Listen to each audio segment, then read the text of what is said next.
வணக்கம் மக்களே. இன்னைக்கு எங்கள் வீட்டில் என்ன குழம்புன்னு பார்த்தீங்கன்னா கிளி மீன் குழம்பு, கிளி மீன் வறுவல். கிளி மீன் குழம்புக்கு இது வறுவலுக்கு.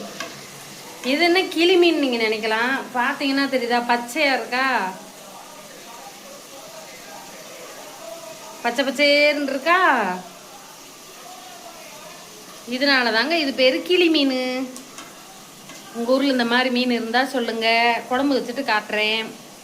சும்மா சுவையாக நல்லெண்ணெய் ஊற்றி செஞ்சால் அருமையாக இருக்கும். நீங்களும் உங்கள் வீட்டில் ஞாயிற்றுக்கிழமை நல்லா எவ்வளோ எடுத்து சாப்பிடுங்க.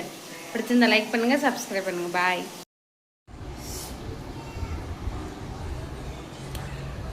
கிளி மீனுங்க அட்டகாசமாக இருக்கு.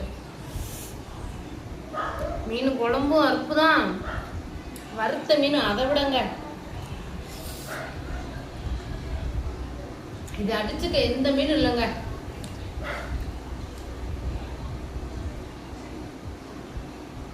யூடியூப்ல கூகுள்ல போய் கிளி மீனுன்னு போட்டு பாருங்க.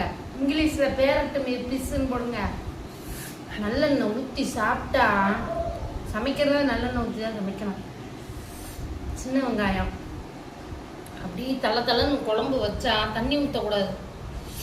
புளி கரைச்சி ஊற்றுறோம் பார்த்தீங்களா, அதோட மறுபடியும் மறுபுளி கரைச்சி அதையே ஊற்றணும். தண்ணி தேவையெல்லாம் ஊற்றக்கூடாது. இப்படி கெட்டியாக மீனை போட்டிங்கன்னா அதே தண்ணி விடும். அவ்வளோ அருமையாக இருக்குங்க,